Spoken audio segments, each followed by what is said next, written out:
Estamos de vuelta con noticias internacionales y con un conflicto diplomático que se abre entre Estados Unidos y Brasil a propósito del anuncio de aranceles de Donald Trump y sobre todo de las motivaciones para esos aranceles en contra del país sudamericano. Isel Guerra nos cuenta de esto y más. Hola, buenos ¿cómo días, estás? Isel. Carola Seba, sí, no solo nosotros nos vemos afectados por estos nuevos anuncios de aranceles a contar del próximo 1 de agosto, sino que en este caso particular Brasil. Y ojo, porque como ocurrió hace algunos meses atrás con Colombia más bien, lo hace como, se entiende, una medida de presión. En este caso por el proceso judicial que está enfrentando Jair Bolsonaro por la acusación de un supuesto intento de golpe de Estado a comienzos del 2023, también en una trama donde se ha hablado incluso de un intento de asesinato o al menos un plan para asesinar a quien hasta ese momento todavía no asumía la presidencia, que es el actual mandatario Luis Ignacio Lula da Silva. Y el día de ayer Trump publica esta amenaza a través de su cuenta en Truth Social de aranceles del 50%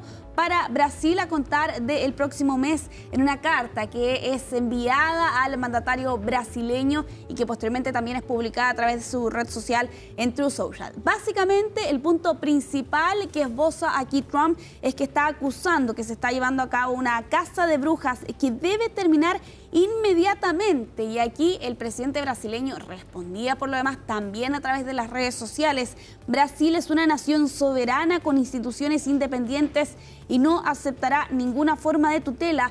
Ojo también con esta advertencia que lanzaba Lula en respuesta: cualquier medida de aumento de tarifas unilateralmente será respondida a la luz de la ley de reciprocidad económica de Brasil. Y podríamos decir que en este caso la nación sudamericana es una de las pocas que amenaza precisamente con aranceles en represalia, más allá de China, ¿no? De lo que vimos hasta hace algunas semanas atrás. Y claro, en este caso particular, Brasil es el que tiene el denominado déficit comercial, que es el gran argumento que esboza Trump precisamente para aplicar estas tarifas. En el caso del país brasileño, claro, 6.800 millones de dólares es lo que en este caso exporta más Estados Unidos que Brasil. Claro. Aquí más bien se entiende que es una comercial. respuesta. Exacto.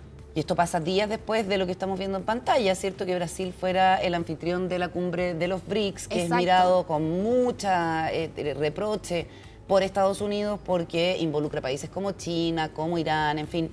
Pero lo más increíble es que se tome una decisión de política comercial por una cuestión de simpatía personal. Exacto. Con un presidente que está enfrentando en un país democrático y que tiene sus propias instituciones un juicio por un intento de desestabilizar la democracia, que es lo que está pasando en Brasil con Jair Bolsonaro. O sea, es realmente ya pero el paroxismo del absurdo en materia de relaciones internacionales. Traspasa todos los límites, ¿no? Sí, realmente. Lo vimos con Colombia, ¿no? Recordemos en las primeras semanas del regreso de Donald Trump a la presidencia, cuando Colombia no estaba dispuesto a aceptar estos vuelos de deportados, ¿no? Sí. Y rápidamente también a través de redes sociales Trump advertía con que se iban a aplicar aranceles a Colombia si es que esas aeronaves no eran aceptadas y autorizadas para aterrizar precisamente en Colombia y entregar a estos deportados. Eso llevaba a que finalmente Bogotá cediera, ¿no? Ante la presión, autorizara precisamente la llegada y el arribo de estas aeronaves. Y posteriormente vemos ahora precisamente lo que algunos califican es la misma estrategia, ¿no? Pero en este caso particular estamos hablando de un proceso que se está llevando a cabo en la justicia. Bolsonaro está enfrentando al menos 5 cargos, entre ellos, por ejemplo, organización criminal armada, intento de abolición violenta del Estado Democrático de Derecho, golpe de Estado, parte del listado donde Bolsonaro eventualmente incluso podría enfrentar hasta 40 años de cárcel, dependiendo de lo que determine aquí la justicia brasileña.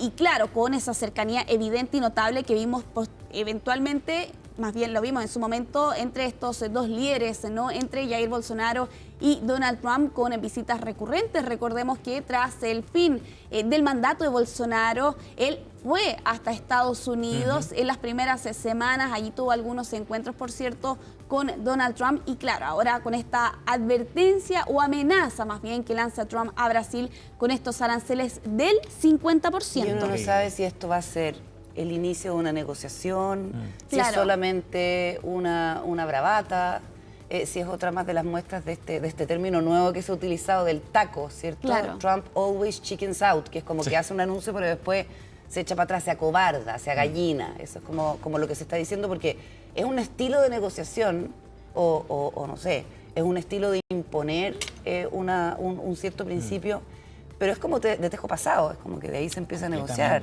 Y es muy poco sutil además, o sea, Estados Unidos probablemente ha utilizado su poder para imponer sus términos en múltiples ocasiones y con distintos países, pero lo hacía de otra forma, digamos, ¿no? En negociaciones a puertas cerradas, en conversaciones propias de la diplomacia, incluso o de la política entre países, pero esto es como un acto ya medio de matonaje directamente.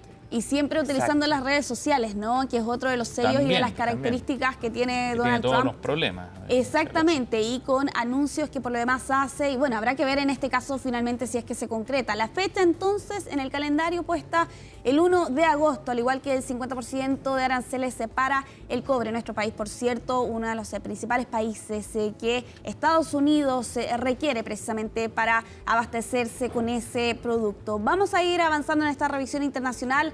Vamos a continuar en Ucrania, segunda noche consecutiva de intensos ataques que ha enfrentado este país en estos 3 años de conflicto. Cientos de drones lanzados en esta oportunidad contra la capital, contra Kiev, el día de ayer por la noche, también la madrugada de este día jueves, en lo que ya está siendo calificado como una nueva táctica de parte de Rusia de intensificar estos ataques. El día de ayer más de 400 drones y al menos 18 misiles se fueron lanzados. Y aquí está la táctica nueva que están explorando aquí algunos analistas. Lanzados desde diferentes altitudes, en ataques desde todas las direcciones, algunos que incluso cambian abruptamente de dirección con el objetivo de sobrecargar las defensas aéreas de este país. Al menos desde Ucrania aseguran que lograron derribar a 382 drones de los 415, pero lamentablemente se reportan víctimas fatales, 2 personas fallecidas y múltiples daños, que de hecho es lo que vemos, por cierto,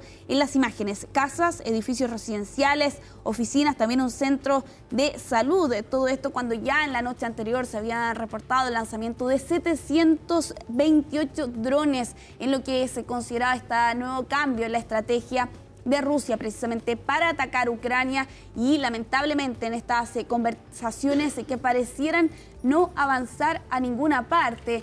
Trump reconocía hace algunos días atrás que estaba muy decepcionado, por cierto, de la postura de Vladimir Putin en medio de los esfuerzos que se están haciendo precisamente para poder conseguir ese cese a las hostilidades en este conflicto. Ya para ir cerrando esta revisión internacional, regresamos a Estados Unidos con este rescate de 31 trabajadores que lograron escapar de un túnel que había colapsado en Los Ángeles, en este enorme túnel industrial que se derrumbó aparentemente a 8 kilómetros de la única entrada que estaba disponible, y con estos obreros que estaban trabajando a 9,6 kilómetros de esa salida. Se están investigando las causas de finalmente el colapso de esta estructura, pero finalmente estos trabajadores lograron escapar tras trepar por una tierra suelta. Lograron subir 19,3 metros para llegar finalmente a un lugar donde fueron transportados hasta la abertura y siendo retirados. De hecho, esa es la imagen, por cierto, esta jaula amarilla que fue utilizada